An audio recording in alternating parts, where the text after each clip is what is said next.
Hare Krishna. Let us understand Bhagavad Gita as it is, written by His Divine Grace A.C. Bhaktivedanta Swami Srila Prabhupada. Bhagavad Gita has 18 chapters. So let us understand these chapters section by section. Before we begin the discussion, let us offer our prayers to our spiritual master, His Divine Grace A.C. Bhaktivedanta Swami Srila Prabhupada and Supreme Lord Shri Krishna. Namo Om Vishnu Padaya Krishna Prishthaya Bhutale Srimate Bhaktivedanta Swamin Niti Namine Namaste Saraswate Deve Gauravani Pracharine Nirvishesha Shunyavadi Paschatya Deshatarine Jai Shri Krishna Chaitanya Prabhu Nityananda Shri Advaita Gadadhara Shri Vasadi Gaura Bhakta Vrinda Hare Krishna Krishna Krishna Hare Hare Hare Rama Rama Rama Hare Hare Om Namo Bhagavate Vasudevaya Om Namo Bhagavate Vasudevaya Om Namo Bhagavate Vasudevaya. Today we will be understanding the third section of the 8th chapter of Bhagavad Gita. The third section is from Shloka number 16 to Shloka number 22. This section is entitled, One Can Achieve the Supreme Lord by Devotional Service. So let us understand this section. In the previous section, Lord Krishna had given a process of achieving the spiritual world for both the impersonalists and the personalists, and he had concluded that this material world is full of miseries, and by surrendering unto him and returning to the spiritual world, one can solve all problems of life. So here in this section, Krishna describes about the material world and about the spiritual world. So let us understand this section. So Krishna says, Abrahma bhuvana loka punaravartino arjuna mamupetya tu kaunteya punarjanmana vidyate. From the highest planet in the material world down to the lowest, all are places of misery wherein repeated birth and death take place. But one who attains to my abode, O son of Kunti, never takes birth again. So in this verse, Krishna is clearly describing that even from Brahmaloka, which is the topmost planet in this universe, down to the lowest planet, all places are full of miseries. There are miseries even in Brahmaloka. Even Brahma has to die one day. And in Svargaloka also there are miseries. Even Devatas have to die. And on earthly planets all living beings have to die. So in this material world, in each and every planet, everyone has to die. Death is the final misery. Birth, death, old age and disease. These are the miseries throughout this material world. But if we take shelter of Lord Krishna and return back to the spiritual world, which is eternal, full of knowledge and full of bliss, then there is no misery at all. Because in the spiritual world, there is no anxiety. Spiritual world is eternal. We are spirit soul, we are eternal. So we can live happily with the Supreme Lord. And by performing certain yajnas known as Panchagni yajnas, one can elevate oneself from earth to Brahmaloka. After reaching Brahmaloka, if one does not practice Krishna consciousness, he has to fall down to earth. But if one practices Krishna consciousness, if he reaches the higher planets, he goes on elevating, and finally when he reaches to Brahmaloka, if he continues his practice of Krishna consciousness, at the time of devastation of this material world, all the inhabitants of Brahmaloka, they return to the spiritual world and enter into the spiritual planets. If they don't practice Krishna consciousness, those who don't practice Krishna consciousness, they return to the earthly planets. So therefore, without Krishna consciousness, without devotion to Krishna, we cannot enter into the spiritual planets. So further, Krishna describes Sahasrayuga Paryantam Maharyat Brahmano Viduhu Ratrim Yuga Sahasrantam Te Ratra Vido Jana. By human calculation, 1,000 ages taken together is the duration of Brahma's one day, and such also is the duration of his night. So here Krishna is giving the calculation of how long Brahma lives in Brahma Loka. There are 4 yugas: Satya Yuga, Treta Yuga, Dwapar Yuga and Kali Yuga. So these 4 yugas, when they combine together, it forms 4,320,000 years. When these 4 yugas are combined together, they are called one Mahayuga, and when they are multiplied 1,000 times, that is equal to Brahma's 12 hours. That same number of years is Brahma's night as well. That completes Brahma's 24 hours. When this is multiplied by 30, it becomes Brahma's 1 month, and when this is multiplied by 12, it becomes Brahma's 1 year, and that multiplied by 100 is Brahma's complete duration of life, which comes to 311 trillion 40 million earthly years. So by human calculation, it appears that Brahma's life duration is fantastically long. But Brahma also has to die after his duration of life is over. So, right from the lowest planet to highest planet, death is sure for every living being.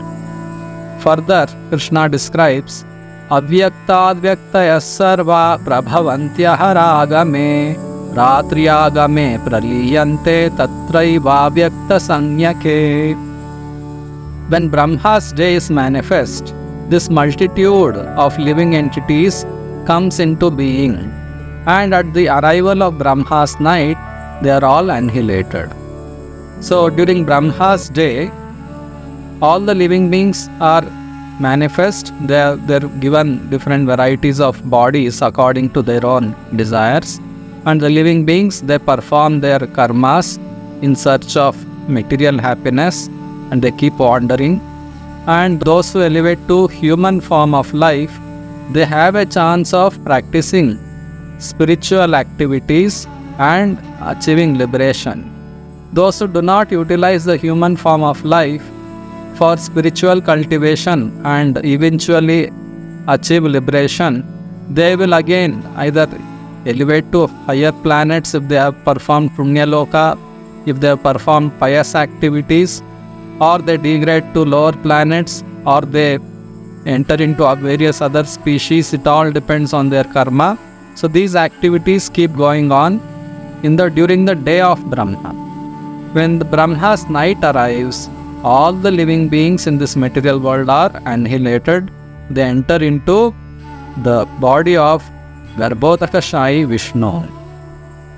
And again, when Brahma's day appears after many millions of years, these living beings are again manifest and given one more chance for spiritual cultivation and for their own material enjoyment as well. So this keeps going on. Only those fortunate human beings who perform devotion either on earth or on heavenly planets, they will elevate themselves and they have a chance of getting liberated and entering into the spiritual world. So further, Krishna says, Bhutagramasya evayam bhutva bhutva praliyate ratriyagame vasha partha prabhavatyah ragame. Again and again the day comes and this host of beings is active, and again the night falls, O Partha, and they are helplessly dissolved. So as I was mentioning, during the daytime of Brahma, all the living beings are manifest. They get their bodies according to their karmas and they perform their activities. And when Brahma's night fall, those who don't get liberated, at the time of their death, they again enter into the body of Garbhodakashayi Vishnu, and they have to wait for some time when Brahma's day again appears, and they will again get material bodies to perform their activities according to their own desires. So this keeps happening. And those fortunate living beings who perform bhakti, those who cultivate devotional service, or those impersonalists who practice the path of Ashtanga Yoga, they all elevate and they may enter into Brahma Jyoti, but permanent residence in the spiritual planets are given only to devotees, those who have established a loving relationship with the Supreme Lord Krishna and his various other forms which are manifest in the Vaikuntha Lokas. Further, Krishna says, Parastasmatu bhavonyo vyakto vyaktat sanatanaha yasa sarveshu bhuteshu nashyatsu na vinashyati. Yet, there is another nature which is eternal and is transcendental to this manifested and unmanifested matter. It is supreme and is never annihilated. When all in this world is annihilated, that part remains as it is. So here Krishna is giving the speciality, the difference between material world and the spiritual world. So Krishna is clearly telling, Parastasmatu bhava anyaha. There is one more world whose nature is completely different from this material world. What is the difference? Yaha sarveshu bhuteshu nashyatsu. Here everything is annihilated. That spiritual world is na vinashyati, it never gets annihilated. So spiritual world is eternal, material world is temporarily manifest and it gets dissolved. So this is the difference between material world and spiritual world. Further, Krishna says, Avyakto akshara ityuktas tamahuh paramam gatim yam prapyana nivartante tadhama paramam mama. That supreme abode is called unmanifested and infallible, and it is the supreme destination. When one goes there, he never comes back. That is my supreme abode. So here Krishna is giving hint about how the spiritual abode of Krishna is. It is avyakta, unmanifest. We cannot see spiritual things, even though the Lord is there in the heart. He is completely spiritual. We are also part of Krishna, we are also spiritual, but with this material eyes we cannot see. We cannot see ourselves, we cannot see other spirit souls around us. We cannot see the Supreme Lord who is completely spiritual, who He is seated in the heart of every living being. We are unable to see. So, we cannot see spirit with material eyes. We can see spirit with spiritual eyes. By practicing bhakti, by practicing spiritual activities, when our spiritual senses awaken, then we will be able to see myself, we will be able to see others, we will be able to see the Supreme Lord. That is the only way of seeing spirit, by our own spiritual eyes. Unless we open our spiritual eyes, we cannot see spirit. So therefore it is unmanifested. Avyaktaha and aksharaha, it is indestructible. Spiritual world is eternal. No one can destroy the spiritual world. We are also spirit soul. We are also indestructible. The Supreme Lord is eternal. So we are all one in quality. So the detailed description of spiritual world is given in various Vedic scriptures like Sri Brahma Samhita. Lord Brahma has given very nice elaborate description of Krishna Loka. Krishna Loka is completely spiritual. It has many palaces made of touchstone, and then there are many trees which are also called Kalpa Vrikshas or desire trees, and it produces any eatable we desire. And there are cows known as Surabhi cows. They supply unlimited milk at any point of time, which increases transcendental bliss in the devotees. And Krishna is accustomed to play on his flute. His eyes are like lotus petals, and he wears a peacock feather on his crown, and then he is accustomed to tend the Surabhi cows, and he is served by millions and millions of goddesses of fortune. In this way, a very detailed description of spiritual world and Krishna's activities in the spiritual world is given in Sri Brahma Samhita. So here Krishna is just giving a hint about his spiritual world. Further, Krishna says, Purushasya parappartha bhaktya labhyastvananyaya yasyantasthani bhutani yena sarvam idam tatam. The Supreme Personality of Godhead, who is greater than all, is obtainable by unalloyed devotion. Although he is present in his abode, he is all-pervading and everything is situated within him. So, this is how Krishna is. Even though Krishna is there, situated in the spiritual abode, Goloka Vrindavana, and he has expanded himself into innumerable Narayana forms, and he is situated in innumerable Vaikuntha lokas with his loving devotees. His bodily rays is Brahma Jyoti, which is spread everywhere. And the Supreme Lord Krishna, he is having his material energy where this material world is created, and he has entered into each and every atom as Paramatma Kshirodakashayi Vishnu. So by his own energy and by his personal presence as Paramatma, the Lord has pervaded himself everywhere. He knows what is happening in every nook and corner of his creation, be it a spiritual world or material world. He knows everything. So one can approach that Supreme Lord only by pure devotional service.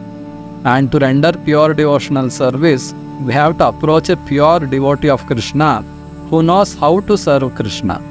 Unless we approach a pure devotee of Krishna, we cannot know who is Krishna, we cannot serve Krishna. So this is the key. So Krishna has explained that in the 4th chapter already.